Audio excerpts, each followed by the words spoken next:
What up, Guardians? This is Dog Meat. I'm back again. As promised, I'm bringing you my Blink and Shadestep video. The main thing here, like, these clips are not really that impressive or anything. Basically, I just wanted to show, like, some footage, you know, in the Crucible utilizing some of these movements. I had a lot better videos, but I'll be honest, me trying to make this video, it's been cursed. I've tried like 4 times, and then half of the good clips I had, they've been erased. So with that being said, one of the things that I found interesting was people having trouble grasping the concept of Blink and Shadestep.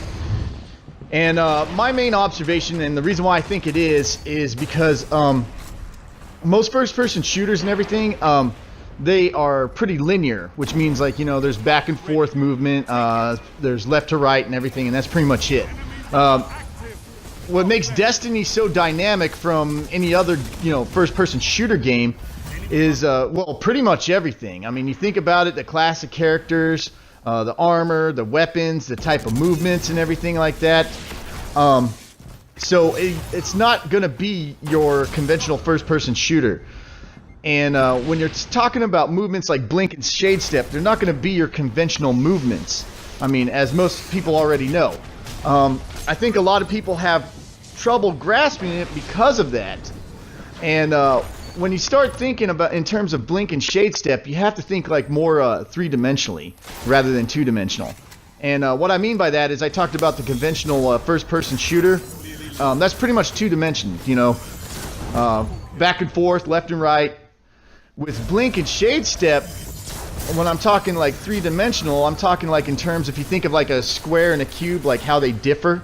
You know, they're pretty much the same shape and the same concept, but they're different, whereas your cube has depth and everything like that. It's the same thing, same concept with Blink and Shadestep. You can move back and forth, left to right. You can move diagonal. You can move kind of diagonal forward and diagonal back, and all kinds of stuff. That's what makes these movements so dynamic. You already see, like, I don't need to like go into like how much, you know, ground you gain just by doing like the blink itself, you know. And in fact, in my opinion, I feel that the Warlock's blink is far more powerful than the Hunter's Blade Dancer. I think the Hunter just kind of got like a portion of it, but they're still very effective movements and everything. And so when you're messing around, you know, be it like PvP or PvE, just kind of think about that. I love this movement. Blink I love the best because you could use it offensively and you could use it defensively. In this clip right here, I'm using it offensively. Now, as you saw, like, I saw that the guy was hiding behind the box. I wanted to get behind that box and I wanted to disorient him. So, you know, I thought about where I wanted to go. I planned to do the blink that way, and then I did it. And then, of course, in the air, I was able to make my movement, so when I spun around, I was able to get him. It's the same thing, like Shadestep. I love Shadestep and everything. As you know, most of the time, and as you see, I love that the movements give you that third-person point of view. But anyways, just think about that.